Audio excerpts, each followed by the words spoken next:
Hi friends, welcome back to my YouTube channel. ಯಾರೆಲ್ಲ ನಮ್ಮ ಚಾನಲನ್ನು ಸಬ್ಸ್ಕ್ರೈಬ್ ಮಾಡದೆ ನೋಡ್ತಾ ಇದ್ದೀರಾ, ಪ್ಲೀಸ್ ಸಬ್ಸ್ಕ್ರೈಬ್ ಮಾಡಿ, ಸಪೋರ್ಟ್ ಮಾಡಿ ಫ್ರೆಂಡ್ಸ್.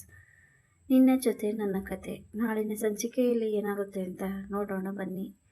ಸಂಚಿಕೆಯ ಶುರುವಿನಲ್ಲಿ ದೇವಯಾನಿ ಭೂಮಿಗೆ ಅವಮಾನ ಮಾಡಬೇಕು. ಇವತ್ತು ಹಬ್ಬದ ದಿನ ಅವಳಿಗೆ ಬಂದ ಮುತ್ತೈದೆರೆದುರಿಗೆಲ್ಲ ಅವಮಾನ ಮಾಡಬೇಕು ಅಂತಾನೆ.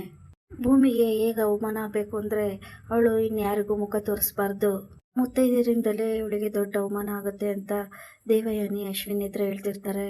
ನೀನು ಎಲ್ಲದಕ್ಕೂ ತಯಾರು ಮಾಡ್ಕೊಂತ ಅಶ್ವಿನ್ಗೆ ದೇವಯಾನಿ ಹೇಳ್ತಾರೆ. ಈ ಕಡೆ ಭೂಮಿ ರೆಡಿ ಆಗದೆ ಬೇಜಾರಲ್ಲಿ ಕೂತಿರ್ತಾಳೆ. ನಾನು ಕೆಳಗಡೆ ಬರಲ್ಲ, ಎಲ್ಲೂ ಬರಲ್ಲ ಅಂತ ಭೂಮಿ ಕೂತಿರ್ತಾಳೆ.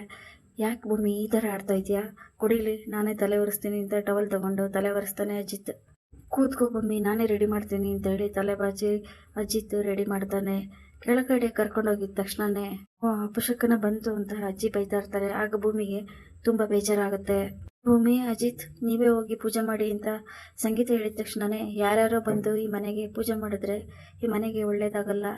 ಸಂಗೀತ, ನೀನು ಮತ್ತೆ ರಮಣ್ಣ ಇಬ್ರು ಪೂಜೆ ಮಾಡಿ, ಇನ್ನೂ ಅವಳ ಮೇಲೆ ಅಂಟಿರೋ ಕಳಂಕನೇ ಹೋಗಿಲ್ಲ ಅಂತ ಅಜ್ಜಿ ಹೇಳಿದಾಗ, ಪರವಾಗಿಲ್ಲ ಅತ್ತೆ, ನೀವೇ ಪೂಜೆ ಮಾಡಿ ಅಂತ ಭೂಮಿ ಕೂಡ ಹೇಳ್ತಾಳೆ. ಸಂಗೀತ ಮತ್ತೆ ರಮಣ್ ಇಬ್ರು ಪೂಜೆ ಮಾಡಿ ಎಲ್ಲರಿಗೂ ಆರತಿ ಕೊಡ್ತಾರೆ. ಈ ಸಮಯಕ್ಕೆ ಪುರೋಹಿತರು ಬಂದು ಬೆಂಕಿಲಿ ಸೋಗಿರೋ ಕರ್ಪೂರ ಹೇಗೆ ಉರಿದು ಬೂದಿ ಆಗುತ್ತೋ, ಹೇಗೆ ಎಲ್ಲ ಖಾಲಿ ಆಗುತ್ತೋ ಹಾಗೆ ನಿಮ್ ಸಮಸ್ಯೆಗಳು ಅದೇ ತರ ಉರಿದು ಬೂದಿ ಆಗುತ್ತೆ, ನೋಡ್ತಾ ಇರಿ ಅಂತ ಪುರೋಹಿತರು ಹೇಳಿದಾಗ ಭೂಮಿಗೆ ತುಂಬಾ ಖುಷಿ ಆಗುತ್ತೆ. ಆಶೀರ್ವಾದ ಮಾಡಿ ಅಂತೇಳಿ ಭೂಮಿ ಮತ್ತೆ ಅಜಿತ್ ಇಬ್ರು ಆಶೀರ್ವಾದ ತಗೋತಾರೆ. ಈ ಕಡೆ ಭೂಮಿ ಅಡಿಗೆ ಮನೆಯಲ್ಲಿ ಕೆಲಸ ಮಾಡ್ತಾ ಇರ್ತಾಳೆ. ಅದೇ ಸಮಯಕ್ಕೆ ದೇವಯಾನಿ ಜನ ಮುತ್ತೈದೆಯರನ್ನ ಕುಂಕುಮ ತಗೊಳಕ್ಕೆ ಅಂತ ಕರ್ಸಿರ್ತಾರೆ. ಭೂಮಿ, ಎಲ್ಲಿದೆಯಾ, ಬೇಗ ಬಾರಮ್ಮ, ಮುತ್ತೈದೆಯರು ಬಂದಿದ್ದಾರೆ, ಅವರಿಗೆ ಕುಂಕುಮ ಕೊಡು ಅಂತ ದೇವಯಾನಿ ಕರೀತಾರೆ. ಭೂಮಿ ಕುಂಕುಮ ಕೊಡೋದಕ್ಕೆ ಅಂತ ಬಂದಾಗ, ಏನೋ ಇವಳ ಕೈಯಲ್ಲಿ ನಾವು ಕುಂಕುಮ ತಗೋಬೇಕಾ, ಎಂತ ಕೆಲಸ ಮಾಡಿದಾಳೆ ಇವಳು, ಅವಳ ಕೈಯಿಂದ ಏನಾದರೂ ಕುಂಕುಮ ತಗೊಂಡ್ರೆ ನಮ್ಮ ಮುತ್ತೈದೆತನಕ್ಕೆ ಅದು ಅವಮಾನ. ಅವ್ರ ಕೈಯಲ್ಲಿ ಕುಂಕುಮ ಕೊಡಿಸ್ತಾ ಇದ್ದೀರಲ್ಲ, ಏನಾಗಿದೆ ದೇವ್ರ ಮನೆ ಕುಟುಂಬಕ್ಕೆ ಅಂತ ದೇವಯಾನಿಗೆ ಆ ಮುತ್ತೈದೆಯರು ಬೈತಾರೆ. ಸ್ವಲ್ಪನಾದ್ರೂ ಮಾನ ಮರ್ಯಾದೆ ಇರಬೇಕು, ಇಂಥ ಒಳ್ಳೆ ಮನೆತನಕ್ಕೆ ಇಂಥ ಕೆಟ್ಟ ಸೊಸೆ ಬಂದಿದ್ದಾಳೆ ಕೋಪ ಮಾಡ್ಕೊಂಡು ಎಲ್ಲರೂ ಬೈತಾ ಇರ್ತಾರೆ. ಆಗ ಯಾರ ಬಗ್ಗೆ ಏನ್ರಿ ನೀವು ಬೈತಾ ಇರೋದು, ಕೋಪ ಮಾಡ್ಕೊಂಡು ಅಜಿತ್ ಅಲ್ಲಿಗೆ ಬರ್ತಾನೆ. ಇನ್ಯಾರ ಬಗ್ಗೆ, ಇಲ್ಲಿ ನಿಂತಿದ್ದಾಳಲ್ಲ, ಮಾಡಿರೋ ಘನಕಾರ್ಯ ಏನು ಅಂತ ಎಲ್ರಿಗೂ ಗೊತ್ತಿದೆ, ಇಡೀ ಊರಿಗೆ ಗೊತ್ತಿದೆ, ಊರಿನ ಜನ ಎಲ್ಲ ಇವಳ ಬಗ್ಗೆನೇ ಮಾತಾಡ್ತಾ ಇದ್ದಾರೆ ಅಂತ ಮುತ್ತೈದೆಯರು ಹೇಳ್ತಾರೆ.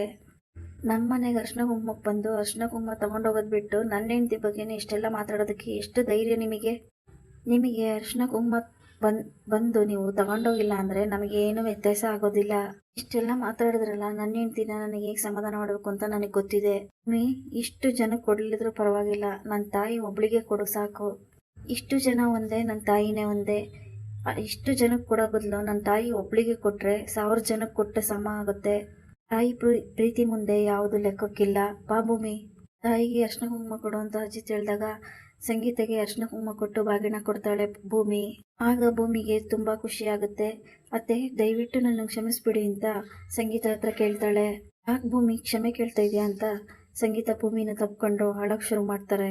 ಇದನ್ನೆಲ್ಲ ನೋಡಿ ದೇವಯಾನಿ ತುಂಬಾ ಕೋಪ ಮಾಡ್ಕೊತಾಳೆ.